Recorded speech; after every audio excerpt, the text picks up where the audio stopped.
മഹാഭാരതത്തിൻ്റെ പര്യവസാന ദിനം. തൻ്റെ സന്താനങ്ങളുടെയും പൗത്രന്മാരുടെയും കൂടപ്പിറപ്പുകളുടെയും എന്നുവേണ്ട സകലരുടെയും ജീവനറ്റ ശരീരങ്ങൾ അവസാനമായി കാണുവാനായി യുദ്ധഭൂമിയുടെ ആ ഭീകര സന്ധ്യാവേളയിൽ എത്തപ്പെട്ട ഗാന്ധാരി മാതാവ് ശ്രീകൃഷ്ണനോടായി തങ്ങൾക്ക് വേണ്ടവരെയെല്ലാം തന്നെ വധിക്കാൻ കാരകനായി എന്ന് പറഞ്ഞ് കുറ്റപ്പെടുത്തുമ്പോൾ ആ മാതാവ് ഒരു ശവശരീരം ദർശിക്കുന്നു. അത് മറ്റാരുമല്ലായിരുന്നു, സാക്ഷാൽ സൂര്യസുതൻ കർണന്റെ ശരീരം ആയിരുന്നു.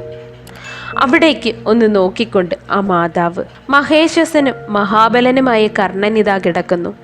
പാർത്ഥന്റെ തേജസ്സിൽ അവൻ്റെ പോരിൽ അഗ്നി പോലെ കെട്ടുപോയി അവൻ്റെ ആ കോമളമായ ശരീരത്തിൽ നിന്നും രക്തമൊഴുകി ദയനീയമായി ഇതാ കിടക്കുന്നു. അമർഷിയും ദീർഘരോഷനും മഹേശ്വനും മഹാബലനും ശൂരനുമായ ഗാണ്ഡീവി അവനെ ധരണിയിൽ പതിപ്പിച്ചിരിക്കുന്നു. നമ്മുടെ സന്താനങ്ങൾ അവനെ സർവസ്വവുമായി കണ്ടുകൊണ്ട് ഒപ്പം ചേർത്തു. അവൻ്റെ വീര്യത്തിൽ തന്നെ അവനെ യുദ്ധപതിയായി കണ്ടു. അവർ സർവസ്വവും ഏൽപ്പിച്ചു. പാണ്ഡവരോടുള്ള ഭയം മൂലം പോരിൽ അവനെ മുൻനിർത്തി പൊരുതി. രണാങ്കണത്തിൽ ശാർദൂലത്തെ സിംഹം എന്ന പോലെ, ഹേ കൃഷ്ണ, നീ അങ്ങോട്ട് നോക്കൂ.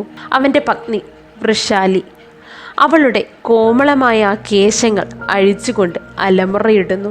യുദ്ധത്തിൽ ഇന്ദ്രനും അർജിതനുമായ പ്രളയാഗ്നിക്ക് തുല്യനും ഹിമാദ്രി പോലെ സ്ഥിരനുമായ ആ വീരൻ ധൃതരാഷ്ട്ര സന്താനങ്ങളുടെ ഒരേ ഒരു ആശ്രയമായിരുന്നു കേശവ.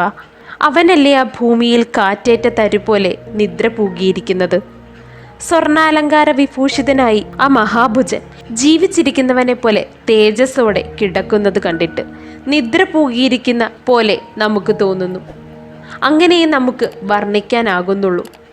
കുറുക്കനും കഴുകനും ചെന്നായും അവൻ്റെ ശരീരം 3/4 ഭാഗവും ഭക്ഷിച്ചു തീർന്നിരിക്കുന്നു. എങ്കിലും അവൻ ഇപ്പോഴും കാഴ്ചയ്ക്ക് ആനന്ദപ്രദനായി കൃഷ്ണചതുർദശിയിലെ ചന്ദ്രനെ പോലെ വിളങ്ങുന്നു എന്ന് പറഞ്ഞുകൊണ്ട് ഗാന്ധാരി കർണപത്നിയെയും കർണൻ്റെ മൃതശരീരത്തെയും ചൂണ്ടിക്കാണിച്ചുകൊണ്ട് അലമുറയിട്ട് വിലപിച്ചു.